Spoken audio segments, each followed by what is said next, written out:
আগামী দিনের পার্লামেন্ট, কোরআনের পার্লামেন্ট, ইসলামের পার্লামেন্ট। আরেকটি কথা বলতে চাই, নির্বাচনের আগে সংস্কার সহ বিভিন্ন প্রস্তাব উত্থাপন করা হয়েছে। আমরা পরিষ্কার ভাষায় বলতে চাই, গঠনমূলক প্রয়োজনীয় সংস্কার ব্যতি রেখে বাংলাদেশে কোনো নির্বাচন হবে না। দ্বিতীয় কথা, ছাত্র তত্ত্বের গণহত্যা সহ এই দেশের ইসলামপন্থী জনতার বিরুদ্ধে যে গণহত্যা চালানো হয়েছে, ফ্যাসিবাদী আওয়ামী অপশক্তির চূড়ান্ত বিচার ছাড়া এই দেশে কোনো নির্বাচন ইসলামপন্থী জনগণ মানে না। আগামী দিনের জন্য যে কোনো পরিস্থিতিতে ওলামায়ে কেরামের নেতৃত্বে, বিশেষত মোহতারাম চরমনাই পীর সাহেবের নেতৃত্বে এই দেশের ইসলামপন্থী সমস্ত জনগণকে সীসা ঢালা প্রাচীরের মতো ঐক্যবদ্ধ থাকতে হবে। সেই সংকল্প, সেই শপথ ব্যক্ত করে এখানে শেষ করছি। আল্লাহ হাফেজ। আসসালামু আলাইকুম ওয়া রাহমাতুল্লাহি ওয়া বারাকাতুহু।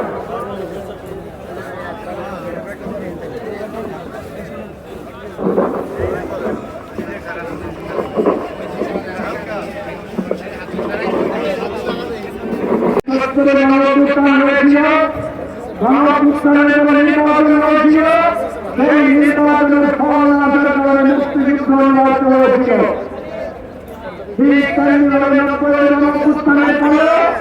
আমরা ক্যাপ্টেকাল সরকারের নির্বাচন দিয়েছিলাম, সেই ক্যাপ্টেকাল কিন্তু সংবিধানে ছিল না।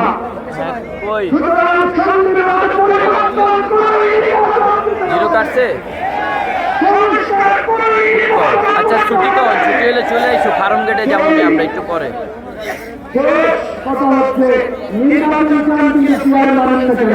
না, কাজ করতেছি না তো, আমরা আন্দোলনের পেছনে এই জায়গায় ভিডিও করতে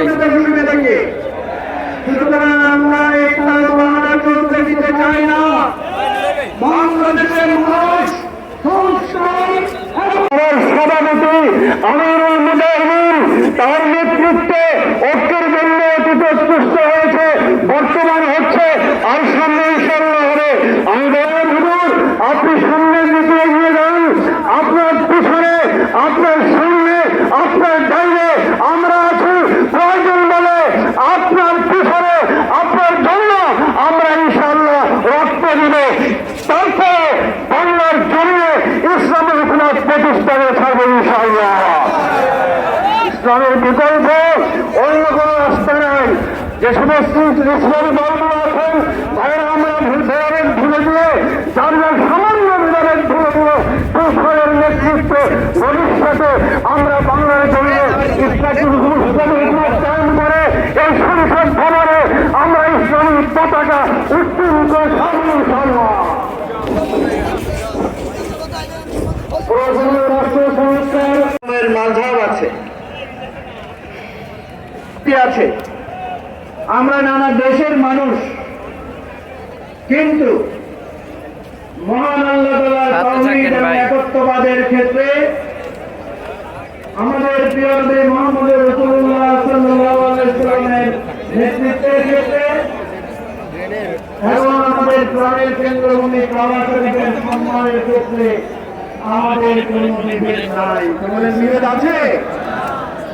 আমরা এক আত্মায় দেহ। ঠিক তেমনি ভাবে আমার এই সোনার বাংলাদেশ, আমার এই মাতৃভূমি বাংলাদেশের স্বাধীনতা, সার্বভৌমত্ব, আমার এই বাংলাদেশের সবুজ স্বাধীনতা সেবা করতে চাই।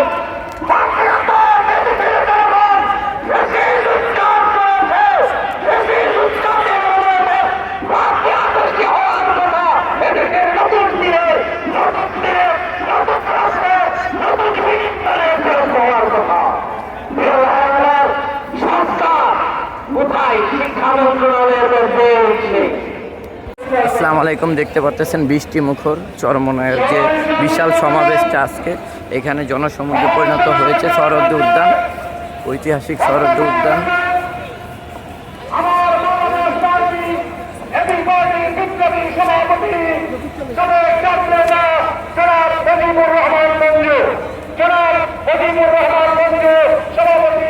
গাড়ি নিয়ে আসছে, দেখতে পাচ্ছেন গাড়ি।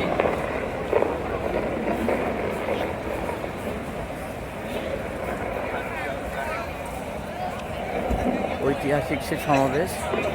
আলহামদুলিল্লাহ মানুষের প্রচন্ড ভিড়।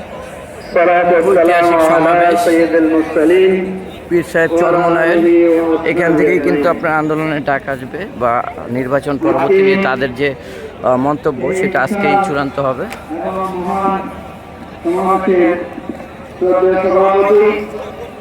ইসলামী আন্দোলন বাংলাদেশের